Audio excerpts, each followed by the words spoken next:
Long before the year 1799, the desert winds had swept endlessly across the vast and ancient lands of Egypt. The pyramids of Giza stood stoically, but also with frustration. Some believed they were purely decorative or allegorical, as fate would have it, would begin to open in a most unexpected way, thanks to the shifting tides of war, the ambitions of an emperor, and the accidental strike of a soldier's shovel in the quiet town of Rosetta. This corps of savants, known as the Commission des Sciences et des Arts, accompanied the army with a mission of discovery. They were to document, study, and collect the knowledge of Egypt, its people, culture, plants, animals, and above all, its history. Not a true writing system. In Napoleon's mind, this conquest would echo those of Alexander the Great, and France would claim not only territory, but the mantle of cultural superiority. The scholars set about measuring pyramids, sketching temple ruins, and collecting artifacts. The laborer paused, bent down, and swept away the sand. The top portion was written in hieroglyphs, the sacred script used for religious and monumental purposes. The middle was Demotic, a more cursive and widely used form of Egyptian writing from the late period. And the bottom? Ancient Greek, a language still well understood by the educated scholars of Europe. What he uncovered was not a mere rock, but a slab dark, heavy, and marked with strange inscriptions. The decree praised the young king's generosity and religious devotion, especially his donations to the temples and his tax relief to citizens. But what was rare, almost miraculous, was that these versions were all presented together, intact, on one surviving slab of stone. If the Greek text could be understood, and if it truly corresponded line by line with the Egyptian versions, then the door to deciphering hieroglyphs might finally creak open. Under the terms of the Treaty of Alexandria, the British demanded all antiquities and scientific treasures collected by the French, calling them spoils of war. It was carefully wrapped, loaded onto a British ship, and transported across the Mediterranean. A small plaque was added to the side, etched in gold letters. In 1802, it arrived in England and was presented to King George III, who ordered it deposited in the newly founded British Museum in London. The French scholars protested bitterly. They viewed the Rosetta Stone as a scientific treasure, not a military trophy. Lithographic prints and transcriptions were distributed widely, allowing researchers to study the inscriptions without needing the physical slab. The Greek portion provided a starting point, but the challenge remained daunting. It ordered that the decree be displayed in all temples of Egypt in 3 scripts: the sacred language of the gods, the language of the people, and the language of the administration. Little did they know that one of the greatest discoveries in archaeological history would come not from the hands of a scholar, but from a tired soldier digging through rubble. But its intellectual journey, the unraveling of the secrets it held, was only just beginning. Without understanding that the script contained phonetic elements representing sounds like letters in an alphabet decipherment was nearly impossible. It measured just over 3 feet 9 inches long, 2 feet 4 inches wide, and about 11 inches thick. The English physicist Thomas Young identified that cartouche's oval shapes surrounding groups of hieroglyphs likely represented royal names. He made some educated guesses, particularly about the name Ptolemy, but ultimately fell short of fully cracking the code. Without understanding that the script contained phonetic elements representing sounds like letters in an alphabet decipherment was nearly impossible. Made of granodiorite, a dense volcanic rock similar to basalt, it bore 3 bands of writing. Others suspected they held real meaning language veiled in metaphor, and when Egypt stood as a beacon of culture and power, buried, broken, and forgotten, it lay in silence for over 1,500 years. Through curiosity and scholarship, it found its way into history, and through its 3 scripts, it promised to unlock 1,000 voices from the past. Yet, in its simplicity, it held the rarest prize of all, knowledge. He made some educated guesses, particularly about the name Ptolemy, but ultimately fell short of fully cracking the code. They prepared it for shipment back to France, part of their grand vision of a national museum enriched with the spoils of empire. Lithographic prints and transcriptions were distributed widely, allowing researchers to study the inscriptions without needing the physical slab. The Greek portion provided a starting point, but the challenge remained daunting. The town's name had been Europeanized to Rosetta, a quiet place of palm trees, muddy banks, and dusty winds. For the next chapter will introduce us to the man who would finally listen patiently, lovingly to what the Rosetta Stone had to say perhaps. But without a key, it was all guesswork. The stone was rushed to the scholars attached to the expedition, who began to examine it with awe and curiosity. What they held in their hands was not just a broken piece of a larger monument. It was the potential key to a forgotten world. The past was just out of reach. The door to understanding ancient Egypt closed tight. Despite centuries of fascination, no one could read the intricate hieroglyphs that adorned temple walls and papyri scrolls. The stories of the pharaohs, it was the gateway to the East, a land of fertile riverbanks and ancient ruins, positioned at the crossroads of Europe, Africa, and Asia. Controlling Egypt could disrupt British trade routes to India and elevate France's influence in the region. Their rituals, prayers, and laws were locked away in a language no one had spoken for nearly a millennium, weathered and monumental, as if watching over something hidden. Statues lay toppled in the sands, their eyes blind to the modern world, their mouths silent, names forgotten. The language of the ancients, carved into stone in sacred symbols, was unreadable, a voice lost to the centuries. Beneath the golden sun and under a sky that rarely changed, the land held its secrets tightly veiled in mystery, buried beneath sand, stone, and time. The temples of Luxor had long since fallen silent. The world looked upon ancient Egypt with awe and wonder. Many had tried to decode the symbols. That door, by the late 18th century, Europe was in turmoil. The French Revolution had turned France upside down, birthing a new era of political ideals and radical change. In the wake of this revolution rose a young general, ambitious, brilliant, and insatiably driven.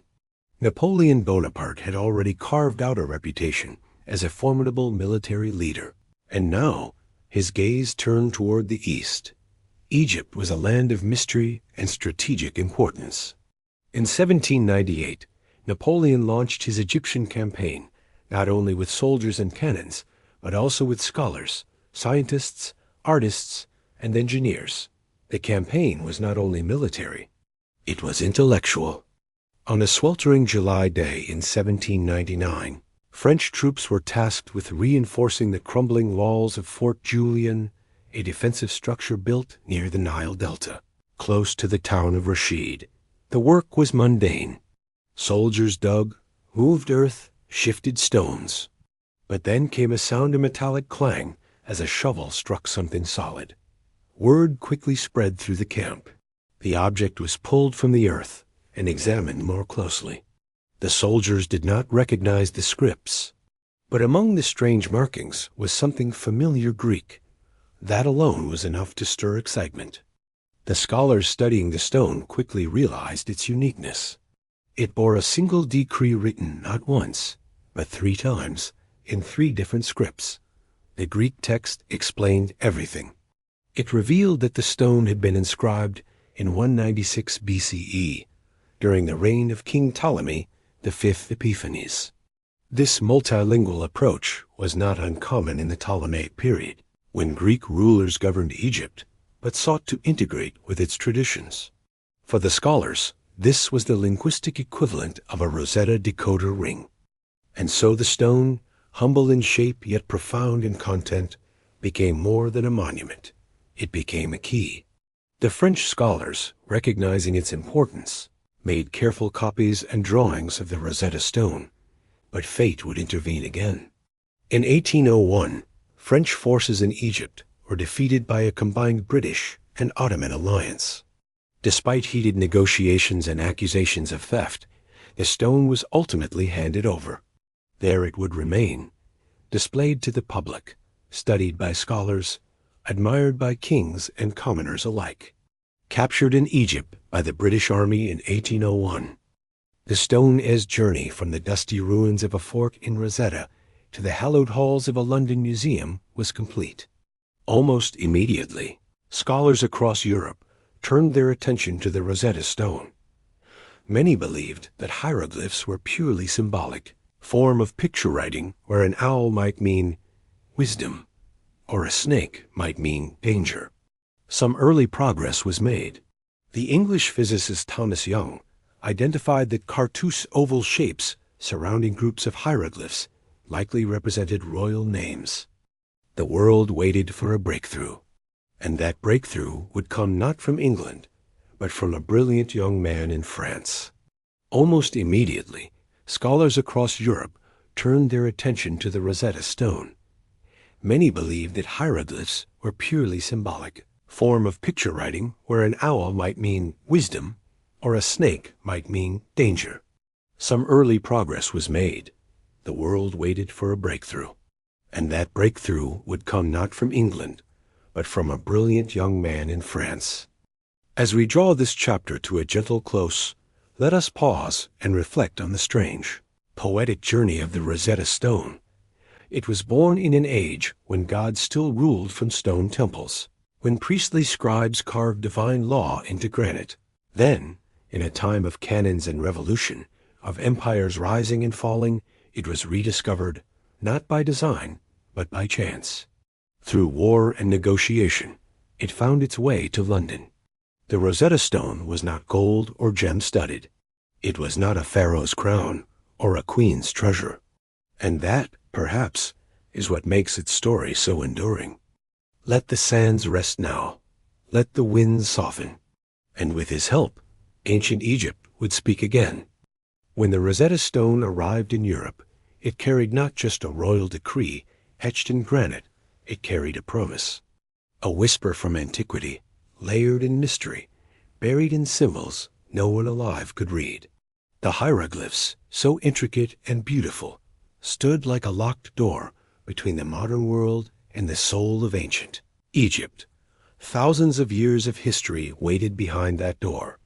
Lives lived, prayers whispered, laws proclaimed, love expressed, and mythologies recorded. It was all there waiting to be understood. But how do you unlock a language no one has spoken for over a millennium? A language whose alphabet is unknown, whose grammar is forgotten, whose words are veiled in time?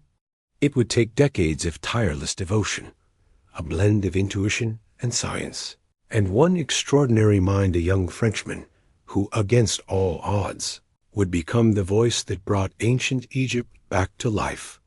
In the small town of Figeac, nestled in the south of France, a boy was born in 1790, just a year before the Rosetta Stone was found. His name was Jean-Francois Champollion. From a young age, he displayed a ferocious appetite for knowledge. While other children played in the town square, Jean-Francois was deep in books, mastering Latin, Greek, Arabic, Syriac, and Coptic before his teenage years. He had an almost mystical fascination with ancient Egypt. At just 11, he declared to his startled schoolmaster, "I want to read the hieroglyphs." "I will do it." His older brother, Jacques Joseph, a respected scholar himself, supported Jean-Francois' intellectual hunger. Together, they built a small library of books and manuscripts about Egypt, and Jean-Francois began copying and analyzing hieroglyphic inscriptions with a fervor that bordered on obsession. By the time he was 16, he was reading the Coptic language fluently, an essential step, though few realized it then. Coptic was the last living stage of the ancient Egyptian language, written in Greek characters with a few demonic signs. Champollion believed that Coptic might preserve the phonetics and meanings buried in the hieroglyphs.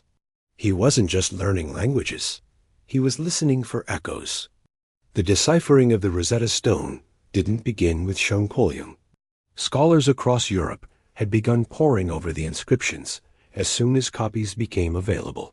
Chief among them was Thomas Young, a brilliant English polymath with a talent for both physics and linguistics. Young made some early breakthroughs. He identified that the middle text, the Demotic script, was related to the ancient Egyptian language. He also proposed that the names inside cartouches, those oval loops found in the hieroglyphic text, represented royal names, and he attempted to match the symbols to the name Ptolemy. His efforts were pioneering, but incomplete. Young's interpretation leaned heavily on the assumption that hieroglyphs were symbolic rather than phonetic. He believed each character stood for an idea, not a sound, but Champollion thought differently.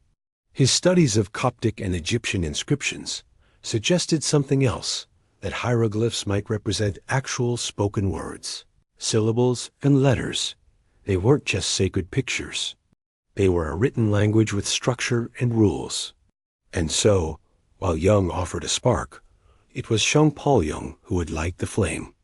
One of Champollion's most brilliant insights came from something others had overlooked: the cartouche.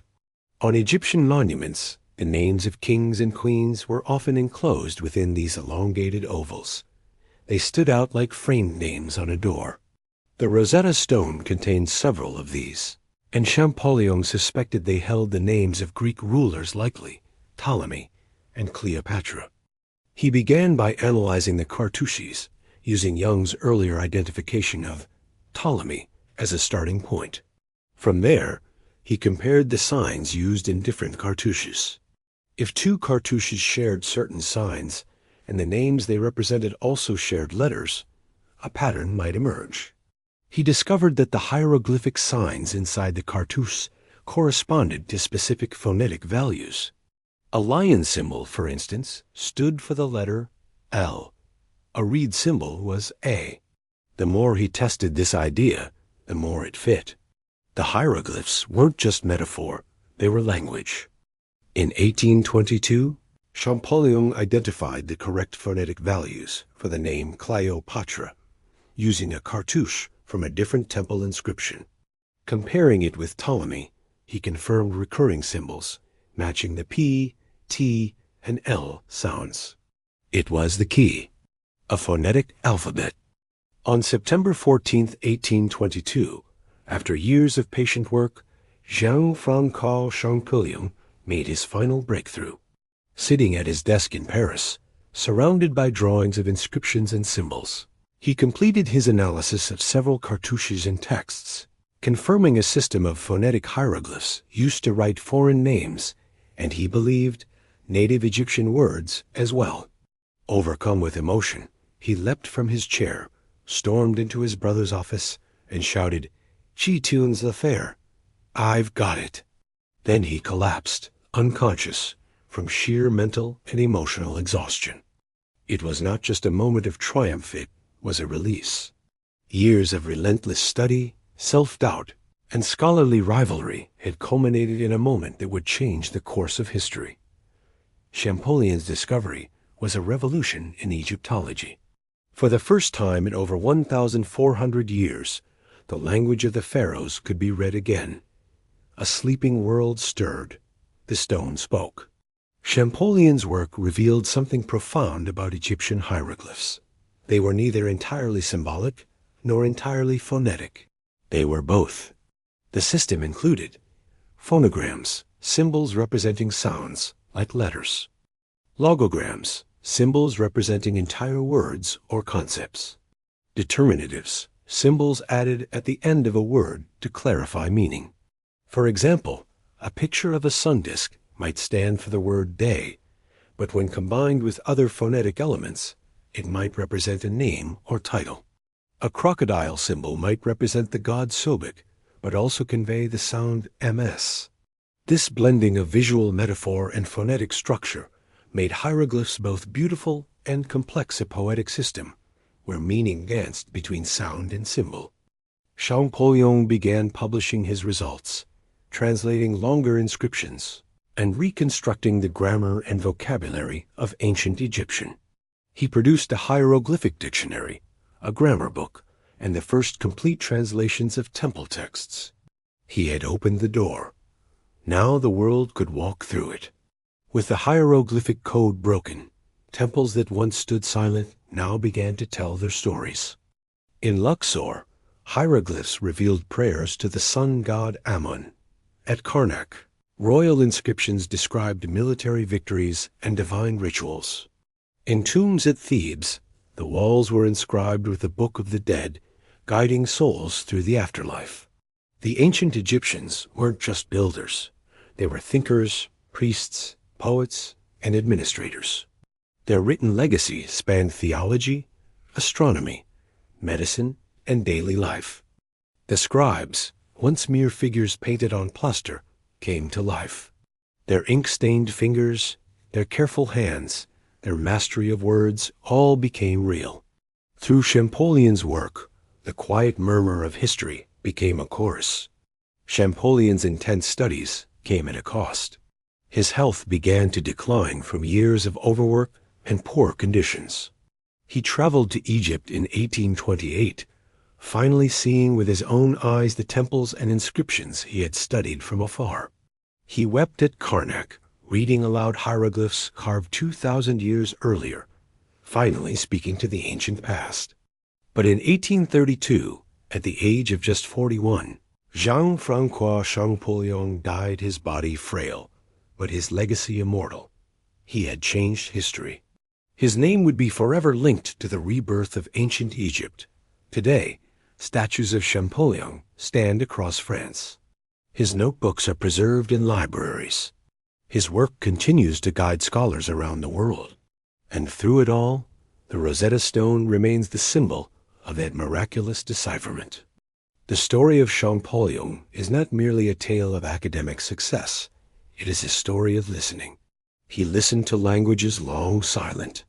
He paid attention to small details, the shape of a bird, the curve of a snake, the position of a line, and found meaning where others had seen only mystery.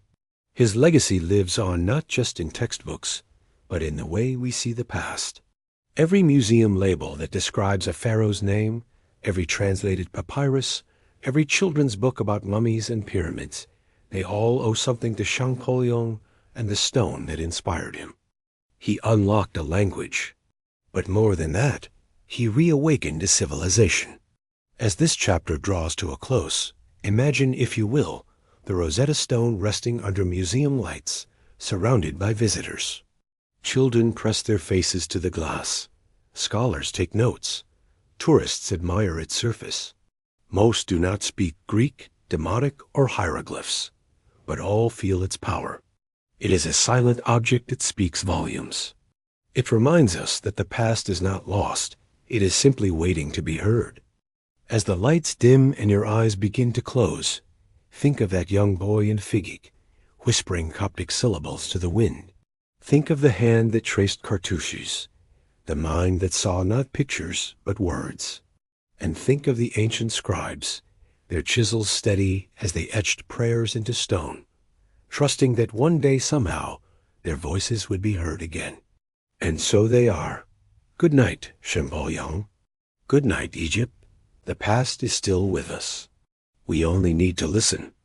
As the first translations of the hieroglyphs emerged in the early 19th century, something extraordinary began to unfold. Across Europe, across oceans, across continents, the veil that had long obscured ancient Egypt began to lift. Through its trilingual inscriptions, it opened a window that had remained shuttered for over 1,000 years. And through that window, the ancient world stirred. Now, they whispered their secrets once again. The gods of Egypt, once confined to myth, returned in voice and story. Ra, the sun god, soared across the sky. Osiris welcomed souls into the afterlife. Thoth, the ibis-headed deity of writing and wisdom, smiled faintly from stone carvings now understood. The Rosetta Stone, once just a black slab, pulled from the rubble of an old fort, had become a beacon, a lighthouse, casting its glow across the vast ocean of human history. The stone blocks at Abydos, the sacred columns of Edfu, the walls of the mortuary temples in Thebes, all began to speak. Gone were the days when the temples of Karnak and the pyramids of Giza stood mute and unknowable. Their laws, their love letters, their hymns and harvests, their fears and dreams, once entombed in undeciphered text, now entered the stream of collective memory. Through the Rosetta Stone, we came to understand not just the grand stories of gods and kings, but also the quiet realities of daily life. The people of Egypt, farmers, priests, merchants, scribes, came back into view. How they measured time, healed wounds, and prayed for good harvests. It was as if Egypt had re-entered the world. In dusty storerooms of European museums, long-forgotten scrolls, some intact, others in fragments or dusted off, their looping, intricate script now a source of revelation instead of mystery. Through the decipherment made possible by the Rosetta Stone, a vast archive of ancient Egyptian writings became accessible. A new discipline emerged, Egyptology, the formal academic study of the civilization that had once stretched across the banks of the Nile for thousands of years. Temples once thought to be mute monuments could be read like books. The writings uncovered by Champollion's work became foundational texts, shaping curricula, fueling dissertations, and inspiring debate. They spoke of dynasties rising and falling, of ceremonies performed under the full moon, of pharaohs who journeyed to the stars. Mariette founded the Egyptian Antiquities Service and the Boulak Museum, Egypt's first national archaeological collection. Expeditions set off from Britain, France, Italy, and Germany, all seeking to uncover more of Egypt's past. Even prisons and factories were adorned with lotus columns and winged suns. And what they said was nothing short of wondrous. Egypt became a symbol of grandeur, mystery, and ancient wisdom. In many ways, it still is. They spoke of cosmic order, of the mat, the guiding principle of balance, truth, and harmony that governed Egyptian life. Scribes emerged as historical figures, not just anonymous artisans. Their careful hands, their meticulous calculations, their reverence for language, all found new appreciation. It inspired similar breakthroughs with cuneiform from Mesopotamia, and later contributed to the decipherment of other lost languages, like Linear B in the 20th century. The decipherment of hieroglyphs transformed what had once been exotic mystery into tangible story. Indigenous voices rose to tell the story of ancient Egypt not as outsiders, but as inheritors of that grand tradition. Suddenly, we knew what people ate, how they celebrated birth, how they mourned death. It offered a renewed connection to their ancestors, a way to see beyond the colonial lens that had long shaped how their history was portrayed. The hieroglyphs, with their blend of sound, symbolism, and beauty, were no longer foreign marks. They were letters from the past. Egyptian archaeologists led excavations, curated artifacts, and taught the next generation of researchers. Painters, sculptors, and designers borrowed motifs from Egyptian art, creating new works inspired by ancient elegance. European artists created sweeping canvases of Cleopatra reclining beneath temple columns. Filmmakers explored pharaonic tales, from historical epics to modern interpretations. The ancient Egyptian concept of the soul, as journey through the afterlife, resonated with people searching for meaning. The notion of mat balance in all things was embraced as a timeless principle. Writers like Percy Bysshe Shelley penned odes to fallen monuments, such as his famed poem, Ozymandias, a meditation on the impermanence of power inspired by pharaonic ruins. What had once seemed like distant legend became immediate, intimate, and real. The term Rosetta Stone is used to describe anything that provides the crucial key to understanding a complex system, whether it's DNA sequencing, cryptographic puzzles, or alien languages in science fiction.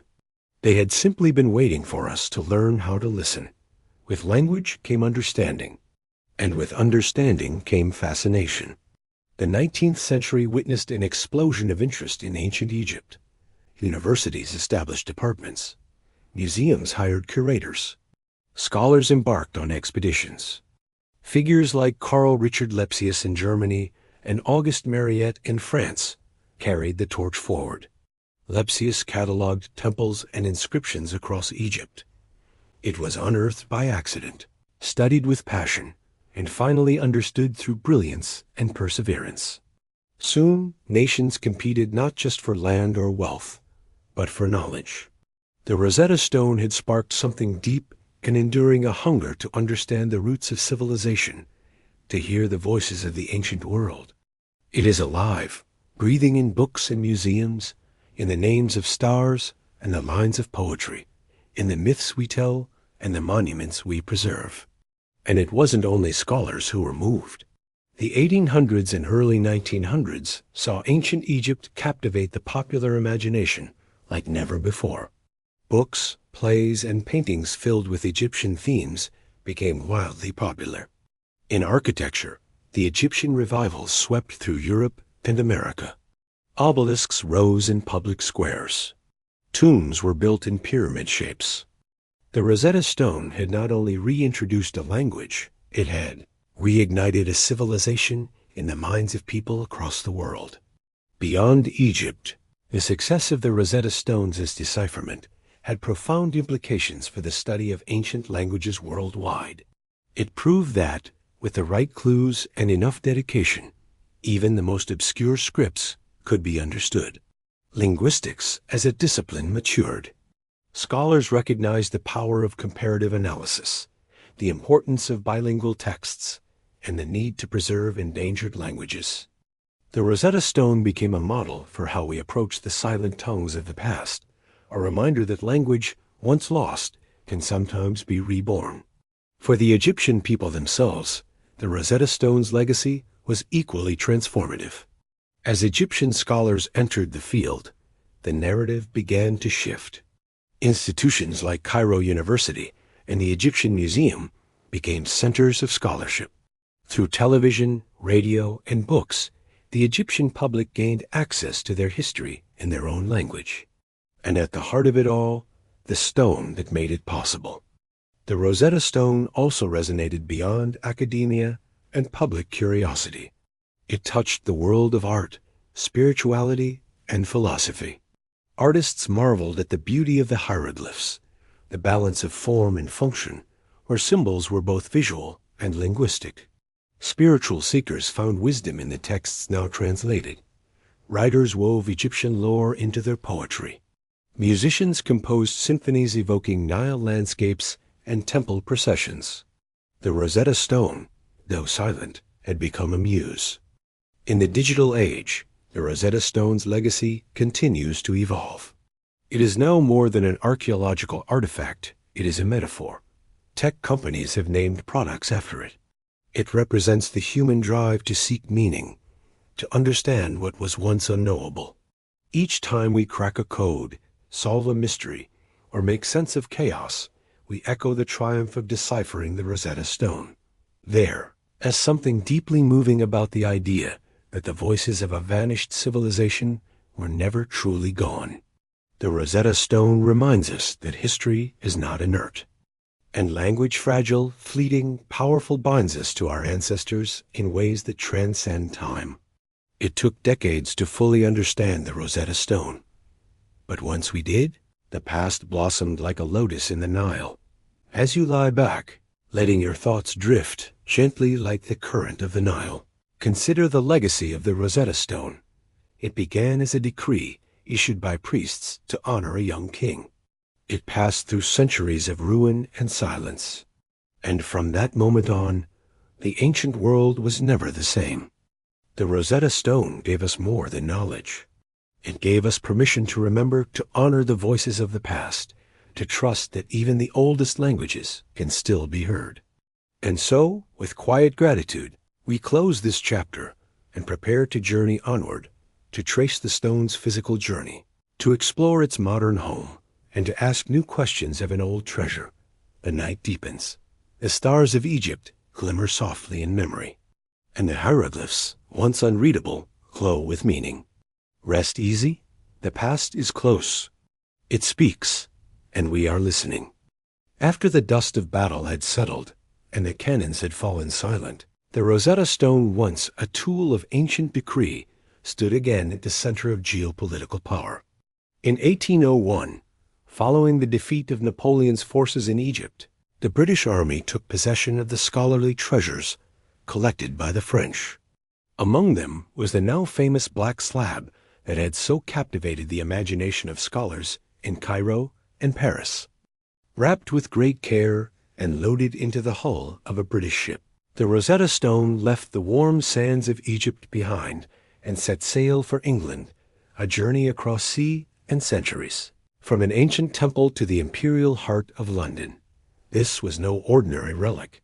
Its value was not in gold or jewels, but in knowledge, in the fragile gift of understanding long-lost words. It had already begun to change history, and now it would become part of a broader story, a symbol of conquest, curiosity, and the enduring tensions between discovery and possession. In 1802, the stone arrived at the British Museum, a relatively young institution at the time, having been founded just over 4 decades earlier. There, within the newly created Egyptian Sculpture Gallery, it was placed on public display for the first time. Even before its arrival, the Rosetta Stone had stirred excitement. Scholars in Europe had eagerly studied drawings and transcriptions made in Egypt, but now they could see the object itself. They could touch its coarse granodiorite surface, observe the neat lines of text carved more than 1,600 years prior, and imagine themselves in the presence of a secret waiting to be revealed. The museum carefully mounted it vertically standing upright like a sentinel and added a plaque in gold lettering. Captured in Egypt by the British Army in 1801, it quickly became one of the most visited and admired artifacts in the entire collection. Even before its decipherment, it was treated with reverence. The crowds who gathered around it came not only to see a historical object, but to stand in front of a mystery. In time, it would become the most famous exhibit in the British Museum, its image printed in books and journals, its story told in classrooms and coffeehouses. The stone itself became iconic, a touchstone of scholarship, a physical connection to the roots of civilization. As the 19th century progressed, curators took increasing care in preserving the stone. Though remarkably intact, its surface bore the scars of history, scratches, chips, and erosion from its time buried in the rubble of Fort Julian. Museum conservators devised techniques to clean and stabilize the artifact. Layers of dust were brushed away, but its natural patina was preserved. Over the decades, its mounting changed. At times it was laid flat, at others upright, displayed beneath different kinds of lighting to better illuminate the fading inscriptions. During World War I, concern for its safety reached new heights. In 1917, with German air raids threatening London, the Rosetta Stone was quietly removed from public view. It was wrapped in protective materials and transported to a railway tunnel beneath Holborn, where it remained hidden from harm until the war had ended. Even in the darkest of times, this slab of stone was treated as a treasure, a fragment of humanity's shared past worth shielding from destruction. As printing technology advanced, the Rosetta Stone began to spread in ways its original creators could never have imagined. Detailed lithographs and engraved reproductions appeared in scholarly journals, museum catalogs, and educational posters. By the late 19th century, full-size plaster casts of the stone were made and distributed to universities and museums across Europe and the United States. Even institutions without access to original Egyptian antiquities could now display their own Rosetta Stone, fostering local curiosity and learning. These replicas served as study tools, symbols of intellectual heritage, and powerful reminders of humanity's ability to rediscover its past.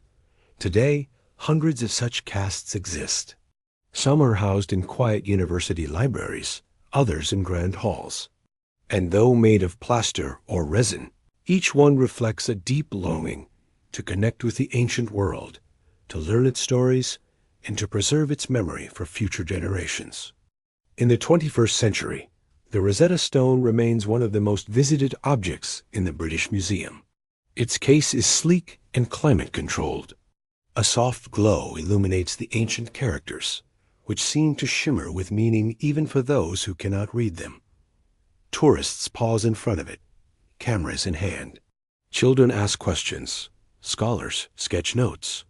The air is hushed, reverent, almost like a sacred space.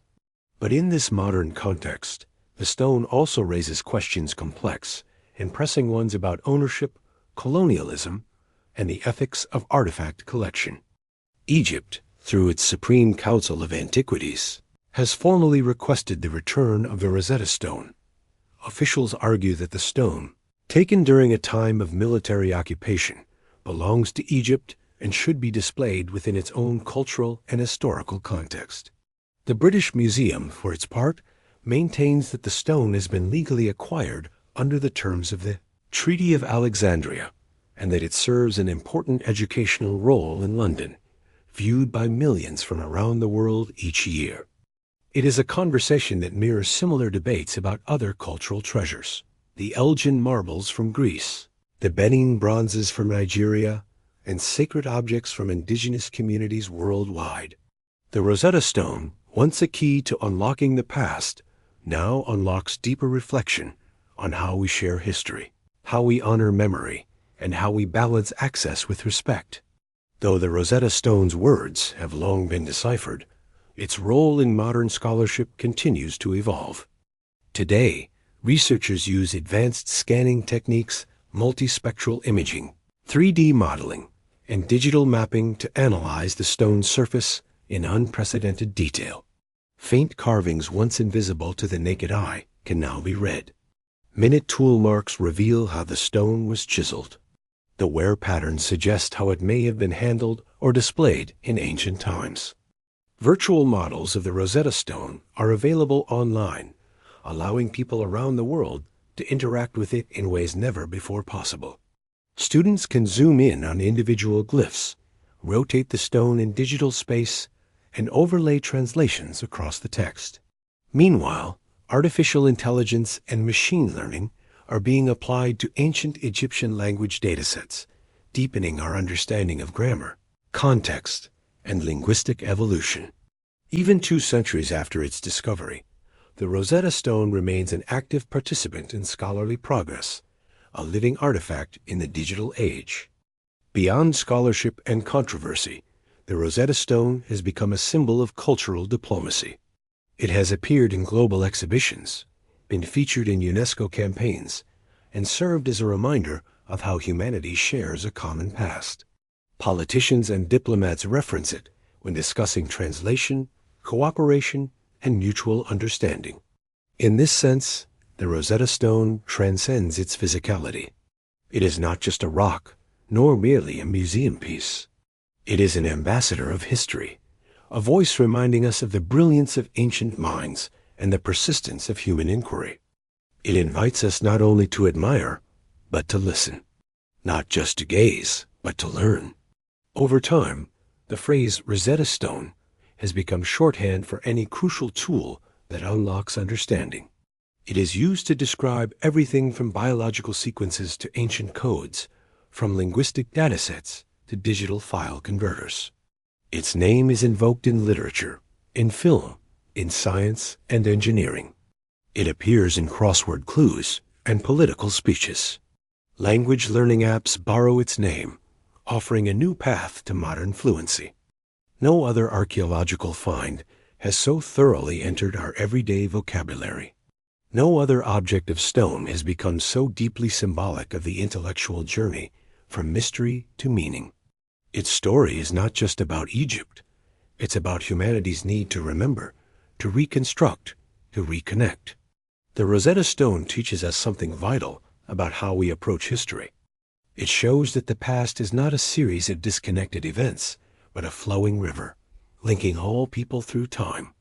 It reveals that even amid war and empire, amid destruction and displacement, something sacred can be preserved, if only by accident, and later cherished with purpose. And it challenges us to ask, What stories are we still failing to hear? What languages are we losing today? What truths are still waiting to be rediscovered?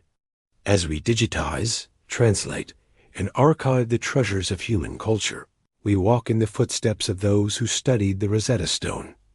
We extend the legacy. We become guardians of the long human story. And now, as this chapter draws to a quiet close, let us return to the stone itself resting peacefully in its glass case, lit softly, unblinking, serene. Its surface holds 3 voices, 3 scripts, 3 traditions. But those voices are really one, a voice from the past, speaking to us across time. The Rosetta Stone does not tell just the story of a king. It tells the story of human determination, of a people who want to be remembered, of a world that never truly forgets. It is, in its way, a mirror. It reflects our desire to connect with the ancient, to understand those who came before, to bridge the gaps between cultures and centuries. And so, in its quiet way, the Rosetta Stone invites you to reflect, to slow down, to listen, to wonder, to remember that even in sleep, even in dreams, the stories of the past linger around us like starlight old, eternal, and gently glowing. Good night, Rosetta. Good night, ancient world. As we drift slowly toward the end of this journey, let us rest in stillness. Let the sands of Egypt settle once more, and the golden hush of antiquity unfold like a linen scroll unrolling across time. In this quiet place between thought and dream, between the dust of ruins and the beating heart of history, one object remains at the center, a dark stone etched with words long buried, long forgotten, and then miraculously found again. The Rosetta Stone is more than a relic. It is a mirror, a map, a monument. It does not shout. It does not command.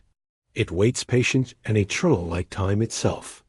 In its silence, it offers a final invitation to listen. From the moment the shovel struck earth near Fort Julian in 1799, the Rosetta Stone began a second life. Pulled from rubble, rushed clean by curious hands, passed from one empire to another, studied beneath candlelight, debated in lecture halls, displayed beneath glass, it has traveled a long road. It has witnessed the rise and fall of regimes, the flicker of gas lamps, the static hum of digital scans. It has been touched by scholars, soldiers, curators, children, kings. It has inspired artists, fueled controversies, and bridged millennia. Yet, through it all, it remains unchanged. A black stone inscribed with 3 bands of text, written nearly 2,200 years ago, proclaiming the divine nature of a young king. In many ways, it is ordinary broken, incomplete, a fragment of a larger stele. But it is also infinite. Within its carved lines lies a kind of resurrection, the return of a civilization's voice, and with it, the dignity of memory. The Rosetta Stone did not resurrect ancient Egypt alone. It did not raise the obelisks or rebuild the temples, but it allowed us to understand them. It allowed us to read their walls, their prayers, their contracts and laments. Because of it, we know the names of kings and queens, of gods and riverbanks, of scribes and festivals. We know what was offered at altars and what was spoken at tombs. We know how the Egyptians measured time, mapped the stars, and imagined the soul's journey beyond death. The people of Egypt, once confined to marble statues and distant myths, have become human again. They joke. They grieve. They hope. Their voices, once locked behind symbols, now hum gently, like the Nile in twilight, steady and wide. This, perhaps, is the greatest legacy of the Rosetta Stone, not just to translate, but to reconnect, to remind us that no culture is truly lost if its words are preserved, that no civilization is silent as long as someone is listening. Across all ages, humanity has searched for meaning. We carve into stone. We write in sand. We trace our thoughts on clay tablets, on silk, on papyrus. We tell stories, build shrines, paint our dreams on cave walls. We send our languages into space, inscribed on golden records, hoping someone somewhere will understand. The Rosetta Stone is one expression of that universal longing, to be heard, to be remembered, to bridge the abyss between now and then, between you and me. It is humbling to think that a decree, written in 196 BE, meant to celebrate a king, would one day unlock the soul of a nation. That a slab of grenadierite, cracked and buried, could help revive the light of a world thought long extinguished. And all because someone paused, looked closer, and asked, "What does this mean?" There is something beautifully poetic in the way hieroglyphs combine art and language. They are not just letters, they are symbols shaped by rhythm, nature, and myth. A bird may represent a sound, a reed a syllable, a seated man a concept. Each glyph contains layers. In reading them, we read not only language, but worldview. The Rosetta Stone taught us how to read again, not just words, but context, culture, cosmos. And in doing so, it reminded us that even our most forgotten words may someday bloom again. No knowledge is ever truly lost. It sleeps until someone somewhere wakes it up. Today, the Rosetta Stone stands not only as an Egyptian treasure or a British museum piece, but as a global artifact. It belongs, in spirit, to all of us. To scholars, it is a monument to persistence. To linguists, a model of insight. To dreamers, a symbol of the past's beauty. To children, it is a doorway, a beginning, a spark. Whether in Egypt, England, or anywhere in between, its message endures, that humanity is one long conversation, and that we are part of that story. We write the next verse every day in every letter we send, every poem we pen, every record we archive. We pass the baton forward, hoping that our own voices will one day be remembered, just as we now remember the scribes who chiseled those ancient glyphs so long ago.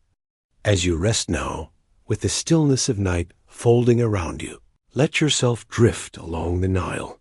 Imagine the flicker of oil lamps in a sandstone temple. Hear the scratch of a reed pen against fresh papyrus. Smell the frankincense in the air. Imagine a scribe, hunched over his work, unaware that his words will be read again 2,000 years later. Imagine Champollion at his desk, surrounded by pages of symbols and dreams, piecing together a puzzle that would change the world. Imagine the stone, just the stone resting in the earth, waiting patiently to be found. And now, imagine yourself, here in this moment, holding that entire journey in your mind, in your heart. You are part of the story now.